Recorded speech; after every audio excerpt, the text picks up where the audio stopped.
Okay, pre-calc, here we go. Here's the second part of 3.6.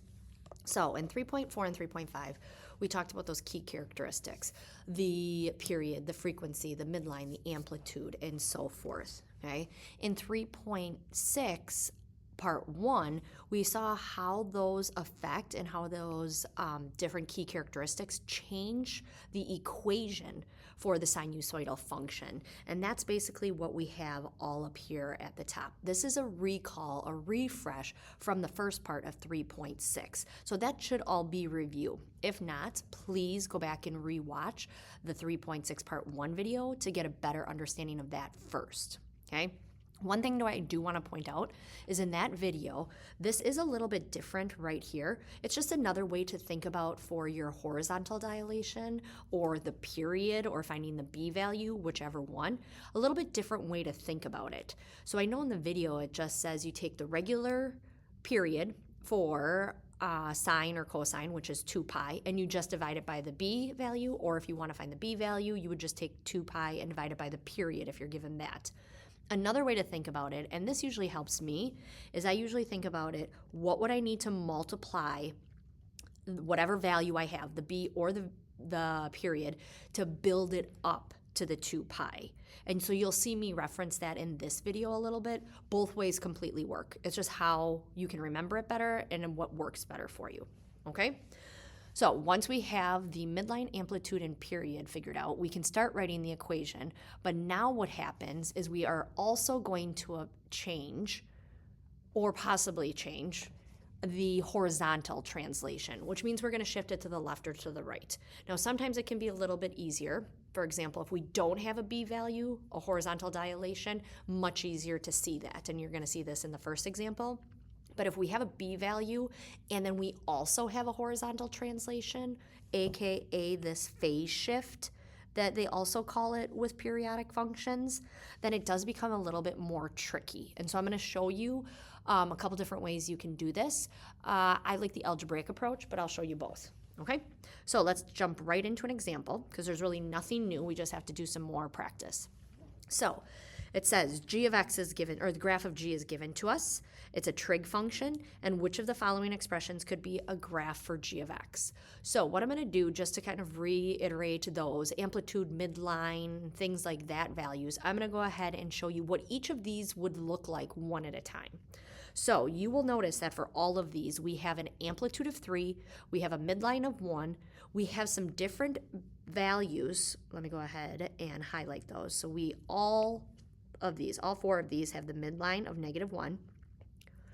They all have the amplitude of 3.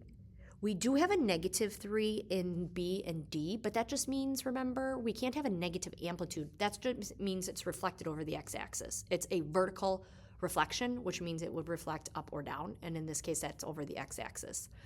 And then we have these different ones, and these are the new ones. These are going to be our phase shifts, this minus pi, which really means we just move it to the right pi, plus pi over 2, which just means we move it to the left pi over 2, and minus 3 pi over 2, which means we move it to the right 3 pi over 2. So let's take a look. All of these have a midline at -1. So depending on if it's a sine function or a cosine function, that tells me where I would normally start. Well, if you look at A, for example, I'm looking on this one right now, cosine starts at its maximum value of 1 normally. Well, because we have an amplitude of 3, then that means it's going to start at its maximum value 3 above what the midline would be. So in this case, if it's just 3 cosine of x minus 1, which we have, I'm going to start at the maximum value that that function will have ever. Then at pi over 2, it's going to go to its midline, which is normally 0, but because I'm shifting this whole thing down vertically 1, it's going to go to its midline. Then at pi, it's going to go to its lowest value, and then it's going to start coming back up to its midline, maximum, midline, minimum, and so forth. So this graph would look like so. Now, as you can see, that does not match up, unfortunately. The thing is, if I wanted to, I could take this whole graph, 3 cosine of x minus 1. And if I added a phase shift and I shifted this to the right pi units, that would match up perfectly. So even though A does not work for an example or an answer, if I could change this and I could write it my own way, I could have this equation be 3 cosine of x. I need to move it to the right pi units, so that would actually be minus pi and then minus 1. That is absolutely an equation that would work for this graph and it would match up. And I'll show you that using our graphing calculators in a minute here. But unfortunately, that is not one of the options that I have with my multiple choice. So A is not an option. Let's go to B now. Okay, still starting at my midline at -1. Now B has an amplitude of 3, but it's negative, still cosine. So normally with cosine, I would start at my maximum value, but because it's a negative, that means it would be reflected down then to my minimum value. So it would start at -4, and then I would go to up to my midline, then go to my maximum, so forth. And you'll notice that that works perfectly. So if I did not have that phase shift of this minus pi in here, if this was not there, if I could cross that off, this too would be an excellent equation for me to write for this given function of g. -3 cosine of x minus 1 would be spot on. That is another option. By adding that minus, though, pi in there, what that would do is I would take this entire function and I would have to go move it horizontally. Minus pi is normally to the left pi, so I have to do the opposite because it's horizontal. So I would move this to the right pi units. And that unfortunately does not match up. So again, if I could cancel this out, that would be perfect. And that would be another option. So far, I have one equation that I could write, 2 equations I could write, but neither of them are options for my multiple choice. Let's try the next one. The next one is now a sine function. So if I think about my sine function, and here's my midline again, because I always like to have that as a reference point. The sine function, if you think back to 3.4, starts at 0 if there are no transformations. It starts at its midline, then it increases to its maximum point at pi over 2, and then it decreases to its minimum point at 3 pi over 2, and then back up to the midline. Well, now if that's the case and my midline has shifted down to -1, I would start at -1.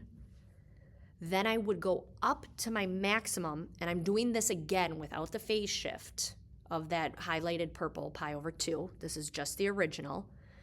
So I would go up to my maximum at pi over 2, back to the midline, down to the minimum, back to the midline, back up to the maximum, back to the midline, and so forth. So this graph would look like this. But that plus pi over 2 is there. So because that's there, now I would have to go and take this whole function that I drew without the pi over 2 here, and I would have to shift it to the left pi over 2 units because it's a plus pi over 2. So that would make that go right there. Unfortunately, that does not work. If I was able to take this original function and move it to the right pi over 2, that would absolutely work. And that would be another example. So if I could make this a minus pi over 2 in the middle here instead of a plus, if I could shift it to the right, that would be yet another equation that would work. But unfortunately it doesn't because it's not one of my options. Let's hope this third one works out, or fourth one, works out. Now I have another sine function. So sine again starts at the midline normally. So there's my starting point. I have an amplitude of 3, but it's a negative, so that means it would be reflected over the x-axis. Well, if I'm starting on my midline, that's not going to change that point because it just stays the same. But what is going to happen is instead of the sine function normally going to its maximum and then coming back down to its minimum, it's going to go to its minimum and then go back up to its maximum. So at pi over 2, it's going to be minimum, midline, maximum, midline, minimum, midline, and so forth. So that's what this function would look like without the phase shift of negative 3 pi over 2. Because of this negative 3 pi over 2 here, though, that means I have to shift it, the whole thing, to the right 3 pi over 2 units. So just pick one point. I'm going to pick this point right here, the one that I started with at 0, -1, and I am going to shift that then to the right 3 pi over 2 units, and you will notice that that absolutely works. It matches up. So that is the option that is going to work for us here. Now, you're not going to have a lot of multiple choice questions like this because, as you see, there are an infinite number of possibilities for us to, or equations for us to write. Right here, I just gave you 4 for g of x. And in fact, I went ahead and I entered those 4 that I have highlighted in red. So I entered this 3 times the cosine of x minus pi minus 1, -3 cosine of x, and then -1, 3 sine of x minus pi over 2 minus 1, and this -3 sine of x minus 3 pi over 2 minus 1 into my calculator. Okay, so you will see all 4 of those equations entered into my y equals, and look at what happens. When I go to my graph, it looks like there's just one line there. There's one function, one periodic function. But that is because if I unclick all of those and go back to my graph, there it is. Now you'll see it's in green. Now you'll see it's in red. You'll see the same one in blue, and we already saw the same one in pink.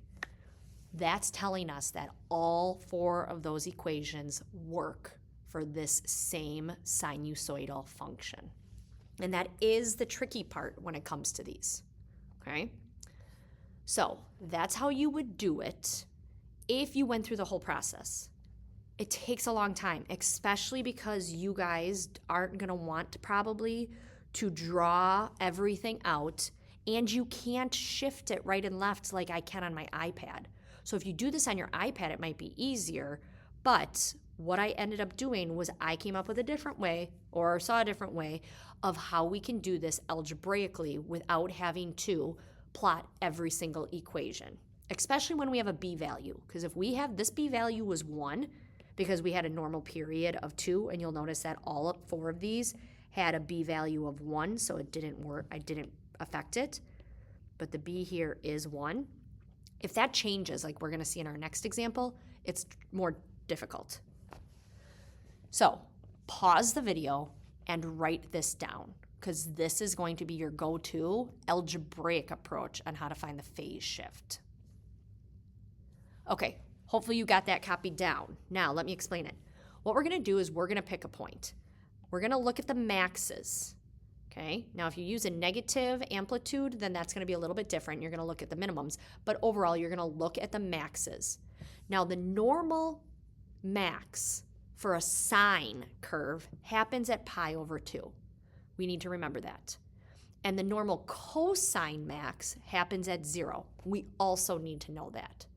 So what we do is we take anything in the transformation equation that is affected or affects the horizontal transformation, and in this case, it's the b times the x plus c, and we're going to set that equal to whatever max we want. If it's a sine max that we want, we're going to set this equation, and I'll show you how we're going to find these values, equal to pi over 2. Again, that's if we're trying to find a sine sinusoidal function equation. And if I'm looking for a cosine one, then I'm going to set this equal to 0. So let's take a look at how that would look for example 2. So example 2 says, oops, and sorry, this is supposed to be deleted. So let me delete this quick so I can walk you through it. So it says, the figure shows the graph of g of x again. The function can be written as and I am told g of x equals a times the sine, so the amplitude, they want me to focus on a sine curve, and then times whatever our b value is, and our b we get from our period, and then x plus c plus d. So let's go through and figure out all of these values. So the first one is the period.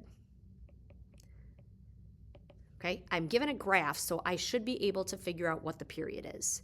If I look here, there's my midline, I'm going down, and I go back to the midline, so I know that my period is B. Now, how you did this in the part 1 video of 3.6 is you just took 2 pi divided by pi, and you got that the B value would be 2. That absolutely still works. Another way we can think about this, though, is what do I need to multiply pi by, and that's going to be my B value, to build it up to the normal period of 2 pi. And if I do it that way, then I'm just really quickly going to divide both sides by pi, because I'm solving the equation, and I get that my B value would be equal to 2. Now, because of that 2, that means it's going to be horizontally dilated, okay? That's the value that would go in for B, so that really means that we're going to shrink it. We're going to affect it horizontally and dilate it by a factor of 1/2. So when the normal sine maximum is at pi over 2, now it's going to be half of that. So the normal sine function now is going to be, or the normal one is pi over 2. This one is going to be, because of the transformation, pi over 4. That's why it kind of messes it up and gets a little trickier when you have a different B value. Okay? So I am 1/4 of the way done. I have B. Now let's go ahead and figure out my midline and, oops, I want my pen, and my amplitude. So here, my midline, I have, which I kind of already started by saying, starts at 1. So the midline here is absolutely 1, which means I now have my D value. So I'm halfway done. And for my amplitude, just like the last two, same as the last 2 lessons, that is how far I need to go from the midline to the maximum and from the midline to the minimum. And in both of these situations, that is both 2. So that means my amplitude, or my A value, is 2. So far, we have 3 of the 4 numbers. I can get started writing my equation. G of x is equal to A, which is affected by my amplitude, times the sine. In my first parentheses, B is 2. In another parentheses, I have x plus c. Let's hold off on that for a second because I haven't found that yet. We're going to do the algebraic approach for that. And then I have plus d is my midline. So I am almost there. So how do I find c? So this is what I do. Because I am asked for a sine function, I'm going to set up the equation as a sine max. Now, I know everything that is going to affect C is going to be that horizontal dilations. So that is my B times X plus C. Now, what I set it equal to, again, only is affected by the sine or cosine. Normally, sine has a maximum at pi over 2. So I am going to set this equal to pi over 2. Now I'm trying to find C, so I need to find values to plug in for B and X. Well, B is easy because we've already found that. That was 2. Now X, however, that one I'm going to have to figure out what that is. And as we see on the previous page again, okay, that value that I'm going to plug in for X right here, I'm going to get that from the graph or the information given to me. So here, I'm not looking at when the normal sine maximum is. I'm looking at when is it based off of this graph. So here is my actual sine max. And whatever that value is at x is what I'm going to plug in to the equation that I'm setting up